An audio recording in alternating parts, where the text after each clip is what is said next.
Hey guys, John with Big Rig Chrome Shop here in Oshkosh, Wisconsin. Say we get a lot of questions about what's the difference between 430 and 304 stainless, so we figured we'd shoot just a quick video with a couple bullet points explaining the difference. Starting with your 430, 430 is considered your mid-grade. It's the most common. It offers good corrosion resistance, but if you're not cleaning it and you're not keeping up with it, it can certainly develop rust.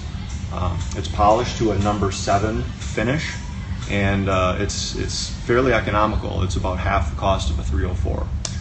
Jumping over to 304, it's considered your premium grade stainless steel. It offers excellent corrosion resistance, but once again, if you're not cleaning it and you're not keeping up with it, it can certainly develop rust. It's polished to a number 8 perfect mirror finish, and as we just mentioned before, it is as far as fenders go, about double the cost of the 430 counterpart. Stop by our showroom in Oshkosh, Wisconsin to check them out, or visit us online at bigrigchromeshop.com.